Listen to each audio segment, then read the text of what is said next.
నా పేరు ఆదిశేషయ్య. నేను ఎక్స్ సర్పంచ్ మన్నీలా. మొన్న 11-12లో పెళ్లి జరగాల్సినట్టు ఒక అమ్మాయికి. అమ్మాయి పేరు జయంతి. ఆ పాపను ప్రేమించని చెప్పి ముస్తూరుకు సంబంధించినట్టు బాలచంద్ర అనేవాడు వాడు బ్లాక్మెయిల్ చేసి ఆ పిల్లోనికి పెళ్ళికి కూడా పోటులు పెట్టి ఆ పిల్లని పెళ్ళి ఆపించి 2-3 రోజులు ఉండగా ఆ పెళ్ళిని డ్రాప్ చేయించి ఆ పెళ్ళి ఆగింది. అదే రోజే మళ్ళీ వచ్చి మా గ్రామస్తులంతా కలిసి పెళ్ళి ఆగిపోయిన మరుసటి రోజు మేము ఇటిలపల్లి పోలీస్ స్టేషన్లో కంప్లీట్ ఇచ్చాం. కంప్లీట్ తీసుకున్నారు. కానీ ఆ రోజు నైట్ మళ్ళీ మేము సాయంకాలం తోలుకోమైన పాపని ఇంటికి తోలుకోపోయి అక్కడ మహిళలంతా నిలబడుకుంటే అదే రూట్లోనే మళ్ళీ వాళ్ళ ఇంటి మురికి వీళ్ళు మళ్ళీ ఈ బాలచంద్ర అనే వాళ్ళు చిన్న ఆయన వాళ్ళంతా వచ్చినారు. వచ్చిన తర్వాత ఇంత అన్యాయం జరిగిందిరా మీకు అని చెప్పి వాళ్ళని అడుగుతా అంటే వాళ్ళ మీదకి ఎదురుదాడి దిగి రాట్లు తీసుకొని ఒక లక్ష్మీదేవి అమ్మను వాళ్ళ అమ్మని కూడా కొట్టి గాయపరిచి వాళ్ళకు కూడా చేయి ఫ్రాక్చర్ అయింది. అదేవిధంగా గతంలో కూడా ఎన్నో వాళ్ళు ఇట్లా కక్షలు, రౌడీజము, వాళ్ళ హత్యలు, మానబంధులు ఎన్నో చేశారన్నమాట. ఇవన్నీ కూడా అరికట్టాలని ఈరోజు గ్రామస్తులంతా అంటే పార్టీలకు ఖచ్చితంగా అందరూ కలిసి వచ్చినాం. ఎందుకంటే ఎస్పీ సర్కార్ని చెప్పుకుంటే వాళ్ళు ఇప్పటికైనా ఈ గ్రామంలోకి రానికుండా చేస్తారేమని ఒక ఆశతో ఇటుకు వచ్చినాం.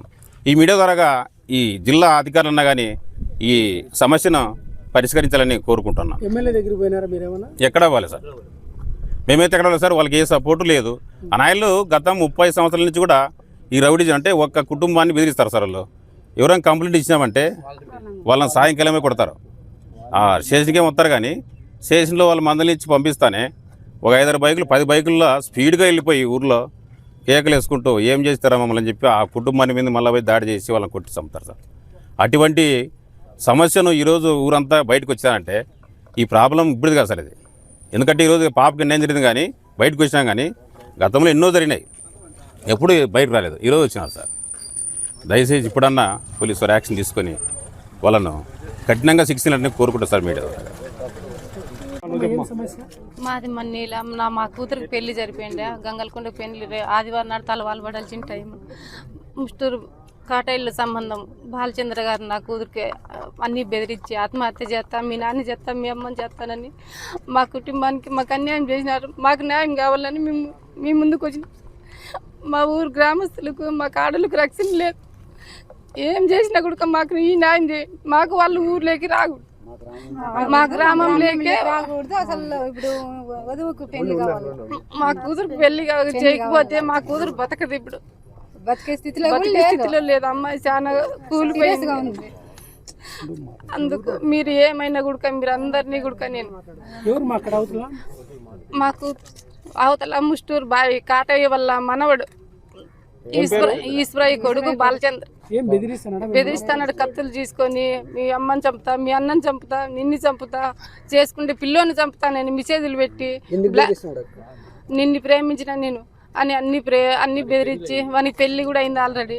మమ్మల్ని చాలా దారుణంగా అన్ని మాట్లాడి బ్లాక్మెయిల్ చేసి అబ్బాయికి బెదిరించి అబ్బాయి పెళ్లి చేసుకోనని వదిలేసినాడు. మాకు దానికి న్యాయం కావాలని మేము ముందుకు వచ్చినాం.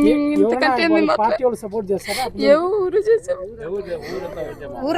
ఊరంతా కూడా మా కుటుంబ సభ్యుల్లాగే వచ్చినారు. మా గ్రామం అంతా కూడా మా కుటుంబ సభ్యుల్లాగే వచ్చినారు. ఎవరు కూడా మాకు ఎటువంటి ఇబ్బంది కూడా పెట్టలేదు. ఏం మా కుటుంబాలకి మా ఊరు గ్రామానికి ఏం వచ్చినా కూడా మాకు వాళ్ళే మమ్మల్ని చంపేది, పొడిచేది అన్ని కూడా. ఇప్పుడు కూడా ఎవరన్నా ముందుకు రావాలంటే కూడా భయపడి రాకోకుండా చేసినాం సార్. అన్ని చేసినాం సార్. ఏం చెప్పారు? న్యాయం చేస్తాము, పాపకు కూడా పెళ్లి చేస్తాము. వాళ్ళు రౌడీజం సార్, వాళ్ళు బాయిల్లో వాళ్ళు రౌడీజం సార్ వాళ్ళదంతాను. ఏం లేదు సార్. వాళ్ళ తాతకాలం నుంచి గుడక వాళ్ళు తాతగారి నుంచి గుడక వాళ్ళు చాలా రౌడీ సిస్టంలోనే ఉన్నారు. మా ఊరోళ్ళని చాలా ఇబ్బంది పెడుతున్నారు. పొలాలు లేక రానికుండా ఆడోళ్ళని బెదిరించారు. దాదాపు 5-6 మందిని గుడక ఇది చేసి ఎవరు ముందుకు రాలేక ఈ రోజు మేము ముందుకు వచ్చి ధైర్యంగా మాకు గ్రామస్తులంతా ముందుకు వచ్చింటే మేము కూడా ముందుకు వచ్చినాం. లేకపోతే మేము మా కుటుంబం కూడా రాలేము సార్. మేము ఇంతకు ముందు దొంగతనాలు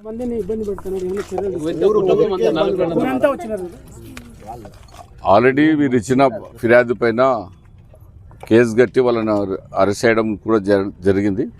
నిన్న Itukalapalli SI Anantapuram rural DSP Venkatesh కూడా గ్రామాన్ని సందర్శించి 1 గంట ఉండడం జరిగింది.